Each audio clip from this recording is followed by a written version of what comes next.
What is going on, you guys? Ares.Reigns back again with another video. And in this video, it's just a voiceover of me doing a ride through Pacific Beach, or Ocean Beach, as a matter of fact, in San Diego. So it is time for me to give you and hit you with the honest truth about the CBR650R. It all started back when I had my Ninja 400. I thought this was going to be an amazing bike. I actually looked at it and I thought that this is a bike that I would love to have and to ride on a day-to-day basis, probably take it to the track. Just because it says CBR doesn't mean that that's what it's meant for.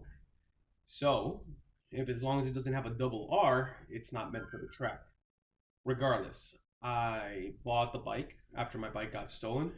And I'm not gonna lie to you, it's been a great bike by far. It's been amazing. I enjoy the bike. It does everything it needs to do. It takes me from point A to point B in a comfortable manner, yet it's semi-aggressive, more aggressive than my Ninja, as a matter of fact.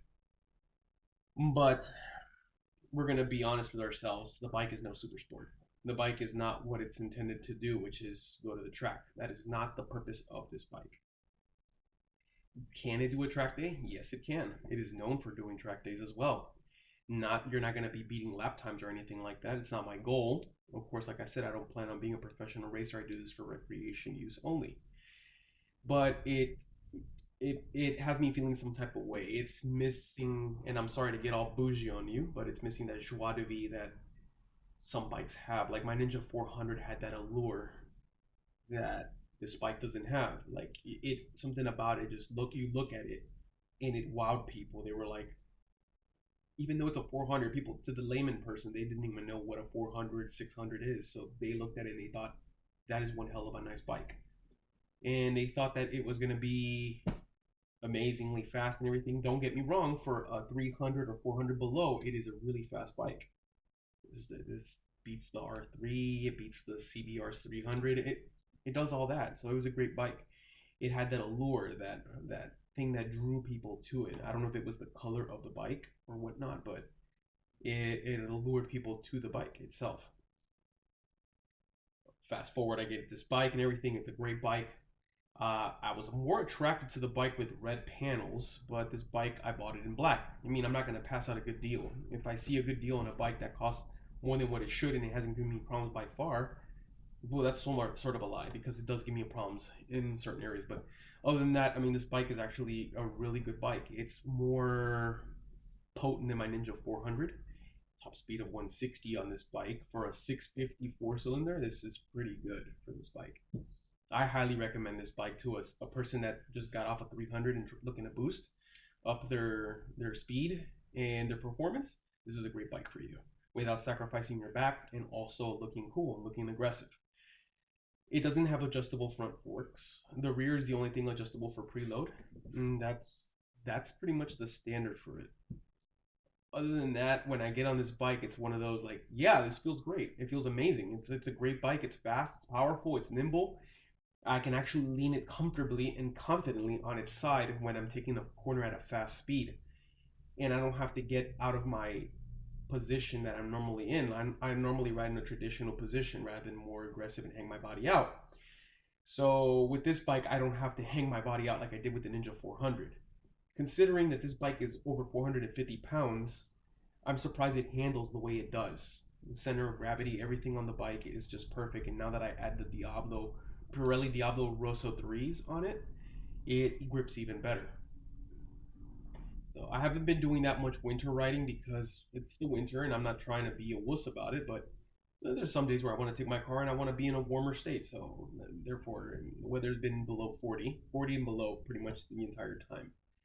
So I've been not trying to ride as much as I should. I go canyon riding at least every other week, mostly behind my house by the playground in Dulsora. But that's about the extent of how much canyon riding I've been doing, and that is pretty much it for this bike. Like this canyon right here where I went to, it's not really many twisties, it's just more of a picturesque scene.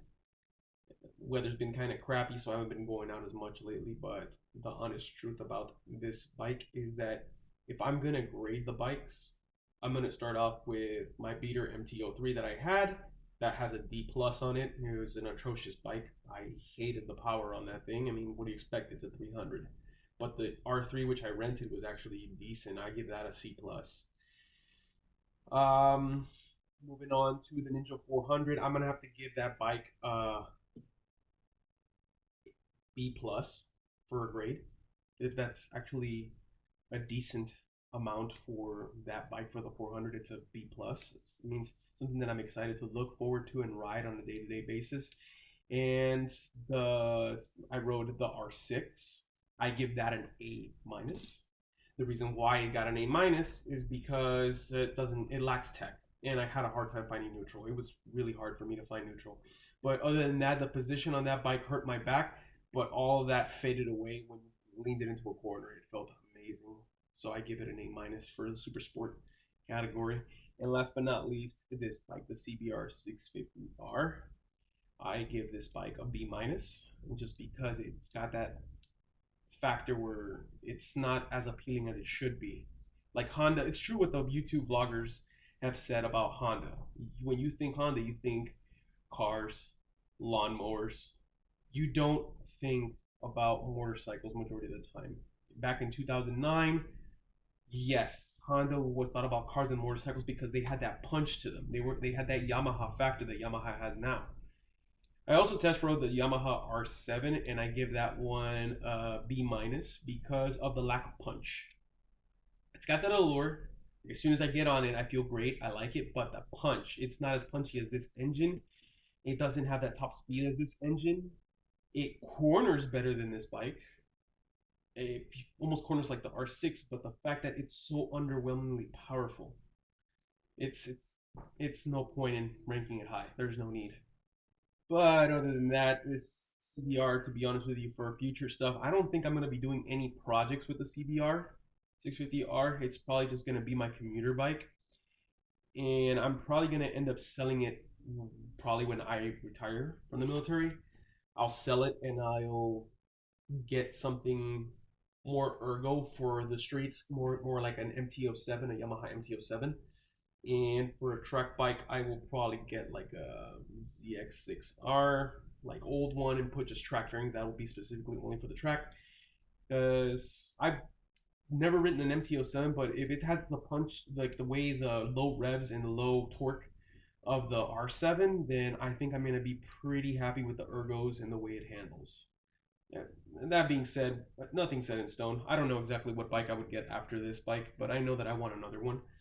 And more than likely, I'm going to sell this one. I'm going to enjoy the time I have with this one. I got an upcoming track day in January, so I will be going to the track, putting it through its paces. Maybe my mind will change then. Who knows? We'll see. Other than that, guys, it's been real, and I'm wishing you all a happy holidays, and I will be seeing you with more content next year. This is Ares.Reigns, everybody. Peace out.